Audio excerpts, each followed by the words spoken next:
Welcome to Janas recipes. வெறும் ஒரு cup கோதுமை மாவு இருந்தால் போதுங்க. காலையில் டிஃபனுக்கோ அல்லது இரவு டின்னருக்கோ ஒரு சூப்பரான ஒரு சைட் டிஷ்ஷே தேவைப்படாத ஒரு பராட்டா ரெசிபி பார்க்கலாம்.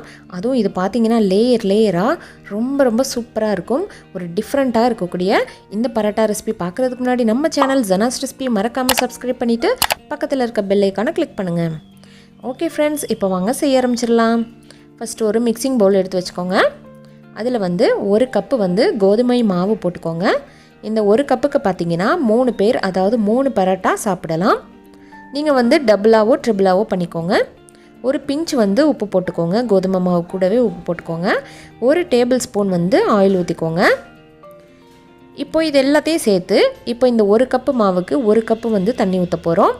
இது பிகினர்ஸ்க்காக தான் அந்த அளவு காட்டுறேன். தண்ணி கொஞ்சம் கொஞ்சமாக தெளித்து நல்லா ஒரு டைட்டான மாவாக பிசைஞ்சு எடுத்துக்கோங்க. பாருங்கள், இது போல் கொஞ்சம் கொஞ்சமாக தெளித்து நல்லா பிசைஞ்சுக்கோங்க.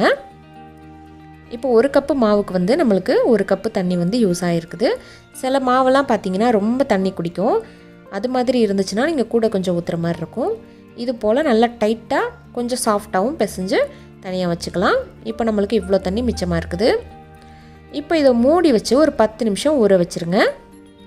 இப்போ இது ஒரு பக்கம் இருக்கட்டும்.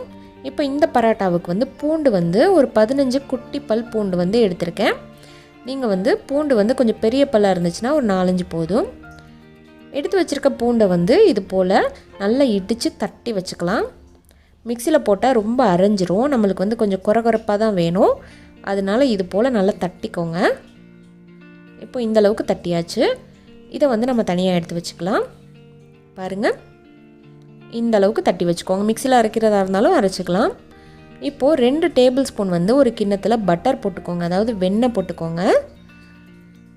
இது கூடவே நம்ம தட்டி வச்சுருக்க பூண்டும் சேர்த்துக்கலாம். பட்டர் இல்லை அப்படின்னா நெய் கூட சேர்த்துக்கலாம். ஆனால் இந்த ரெசிபிக்கு பட்டர் தான் சேர்க்கணும். இப்போ பூண்டும் அந்த பட்டரும், அதாவது வெண்ணெயும் சேர்த்துட்டு நல்லா மிக்ஸ் பண்ணுங்கள். நல்லா பாருங்கள், இது போல் மிக்ஸ் பண்ணி தனியாக எடுத்து வச்சுக்கோங்க. இந்த அளவுக்கு நல்லா மிக்ஸ் பண்ணணும். பட்டர் ரூம் டெம்பரேச்சரில் இருக்கிற மாதிரி பார்த்துக்கோங்க. இப்போ 10 நிமிஷமாக மாவு ஊறிட்டுருக்கு. இப்போ இதிலேருந்து ஒரு பகுதியை எடுத்துக்க போகிறோம். ஒரு சப்பாத்தி தேய்க்கிற மாதிரி ஒரு பெரிய உருண்டையாக எடுத்துக்கோங்க. அதை எடுத்துகிட்டு இது மாதிரி உள்ளே அப்படியே டக்கின் பண்ணுங்கள். உள்ளுக்குள்ளே அப்படியே மடித்து விட்டிங்கன்னா உங்களுக்கு நல்ல ரவுண்ட் ஷேப்பாக கிடைக்கும். பாருங்கள், உள்ளுக்குள்ளே மடிச்சுட்டு இது போல் தட்டையாக்கிக்கோங்க. எப்பவும் போல் தாங்க, சப்பாத்தி தேய்க்கிற மாதிரி தான். இப்போ இது போல் கொஞ்சம் எக்ஸ்ட்ரா மாவு, அதாவது வர மாவு கொஞ்சம் எடுத்து வச்சுக்கோங்க. அதில் நம்ம உருட்டி வச்சுருக்க இந்த மாவை அந்த வர மாவில் நல்லா தட்டி டஸ்ட் பண்ணிக்கோங்க. இப்போ நம்ம நார்மலாக எப்பவும் போல் ஒரு சப்பாத்தி மாதிரி தேய்க்க ஆரம்பிச்சிடலாம். ரவுண்ட் சைஸாவோ அல்லது எந்த சைஸ் வந்தாலும் ஒன்றும் பிரச்சனை கிடையாது. நல்லா ரொம்ப திக்காகவும் இல்லாமல் ரொம்ப மெல்லிசாகவும் இல்லாமல் நடுத்தரமான ஒரு லேயரில் தேய்ச்சிக்கோங்க. பாருங்கள், இந்த அளவுக்கு நல்லா பெருசாக தேய்ச்சிக்கோங்க. இப்போ தேய்ச்சி வச்சுருக்கிறதுல நம்ம ஆல்ரெடி ரெடி பண்ணி வச்சுருக்க அந்த பூண்டும் பட்டரும் இருக்கு இல்லையா, அதை எடுத்து இது போல் நல்லா எல்லா பக்கமும் அப்ளை பண்ணிக்கோங்க. எல்லா பக்கமும் படுற மாதிரி அப்ளை பண்ணணும். கொஞ்சம் கொஞ்சமாக எடுத்து சப்பாத்தியோடைய எல்லா பகுதிகள்லேயும் நல்லா படுற மாதிரி அப்ளை பண்ணிக்கோங்க. உங்களுக்கு ரொம்ப வேண்டாம் அப்படின்னு நினச்சிங்கன்னா கொஞ்சம் கூட கம்மி பண்ணிக்கலாம். இப்போ இந்த அளவுக்கு நடுத்தரமாக அப்ளை பண்ணியாச்சு. இதுக்கு காரத்துக்கு இதுக்கு சைட் டிஷ்ஷே தேவையில்லைன்னு சொல்லியிருக்கோம் இல்லையா, அதனால் காரத்துக்கு கொஞ்சமாக மிளகாய் தூளை எடுத்து இப்படி லைட்டாக அப்படி மலைச்சாரல் மாதிரி இப்படி தூவிக்கோங்க. ரொம்ப காரம் வேணும் அப்படின்னா நிறையா கூட போட்டுக்கலாம். இப்போ லைட்டாக இது போல் நான் தூவியிருக்கேன். பாருங்கள், அந்த பட்டரில் அந்த மிளகாய் தூள் படும்போது நல்ல வாசனையாகவும் இருக்கும், நல்ல காரமாகவும் இருக்கும். இது கூட கொஞ்சமாக கொத்தமல்லி தலைகளை போட்டுக்கலாம். கொத்தமல்லியை இது போல் நல்லா நறுக்கிட்டு அதில் அப்படியே லைட்டாக தூவி விட்டுருங்க. இப்போது கொத்தமல்லியும் தூவியாச்சு. இப்போது மறுபடியும் அந்த வர மாவு, அதாவது எக்ஸ்ட்ராவாக வச்சுருக்க அந்த மாவை லைட்டாக இது போல் டஸ்ட் பண்ணிக்கோங்க. இது அதில் நல்லா ஒட்டி பிடிக்கணும் அப்படிங்கிறதுக்காக தான். கொத்தமல்லியெல்லாம் நல்லா அமுக்கி விட்டுருங்க. இப்போது இதில் லேயர் நம்ம க்ரியேட் பண்ணணும். எப்படின்னா, இப்போது ஒரு பக்கத்தில் இருந்து அப்படி லைட்டாக மடிங்க.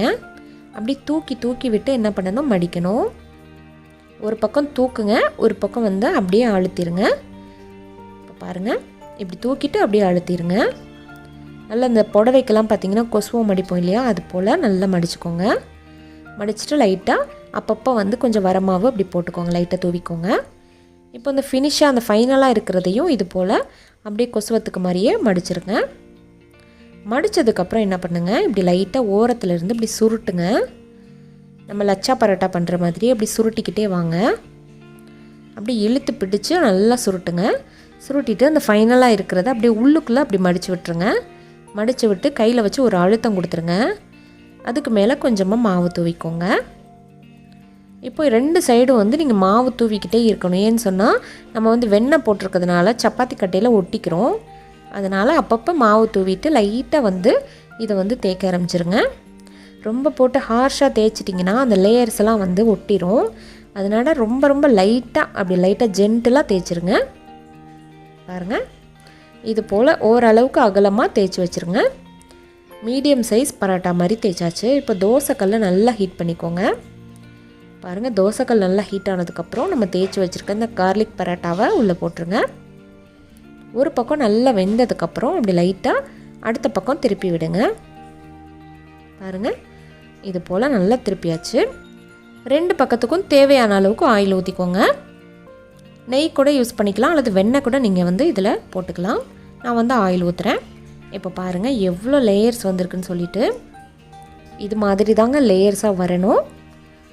பாருங்கள், நம்ம ஒரே ஒரு சப்பாத்தி தான் போட்டோம், ஆனால் 4 சப்பாத்தி மாதிரி தெரியுது. அவ்வளோதான் ஃப்ரெண்ட்ஸ், ரொம்ப ரொம்ப சுவையான ரெஸ்டாரண்ட் ஸ்டைலில் நம்மளுக்கு கார்லிக் பட்டர் பரோட்டா ரெடி ஆகிடுச்சு. இதை வந்து சிம்பிளாக ரைத்தா கூட அல்லது கெச்சப் கூட வச்சு சாப்பிட்டாலே போதும். எதுவுமே தேவையில்லைங்க, வெறும் வாயிலே நம்ம சாப்பிட்டுக்கலாம். அந்தளவுக்கு டேஸ்ட்டாக இருந்துச்சு. எவ்வளோ லேயர்ஸ் இருக்குதுன்னு சொல்லிட்டு பாருங்கள். ஒன்று சாப்பிட்டாலே ஒரு ஆளுக்கு ஃபில்லிங்காக இருக்கும், அந்தளவுக்கு இதில் வந்து லேயர்ஸ் இருக்குது. ஒரு ஆளுக்கு ஒன்று சாப்பிட்டாலே போதும், தாராளமாக போதும். பாருங்கள் எவ்வளோ சூப்பராக வந்திருக்குன்னு சொல்லிட்டு. இதே போல் செஞ்சு பாருங்கள் ஃப்ரெண்ட்ஸ், ரொம்ப ரொம்ப டிஃப்ரெண்ட்டாக இருக்கும். எப்பவும் போல் ஒரே மாதிரி சப்பாத்தி குருமா சப்பாத்தி தொக்கு மாதிரி வச்சு சாப்பிடாம இது போல் ஒரு நாளைக்கு இப்போவே செய்ய ஆரம்பிச்சிருங்க. டின்னருக்கு செஞ்சு சாப்பிட்டுக்கலாம். டின்னருக்கு செய்யலாம் அல்லது பிரேக்ஃபாஸ்ட்டுக்கு கூட செஞ்சு சாப்பிட்லாம். ஓகே ஃப்ரெண்ட்ஸ், இதே மாதிரி செஞ்சு பார்த்துட்டு எப்படி வந்துச்சுன்னு சொல்லுங்கள். இந்த வீடியோ உங்களுக்கு பிடிச்சிருந்துச்சு அப்படின்னா லைக் பண்ணி ஷேர் பண்ணுங்கள். மறக்காமல் நம்ம சேனல் ஜெனாஸ் ரெசிபியை சப்ஸ்கிரைப் பண்ணிவிட்டு பக்கத்தில் இருக்க பெல் ஐகானை கிளிக் பண்ணிக்கோங்க. ஓகே ஃப்ரெண்ட்ஸ், இப்போ இந்த பரோட்டாவை பிச்சு பார்க்கலாம். பாருங்கள், அப்படி கையில் எடுக்கும்போதே நல்லா உதிர்ந்து வருது. அந்தளவுக்கு சாஃப்டாக லேயர்டாக இருக்குது.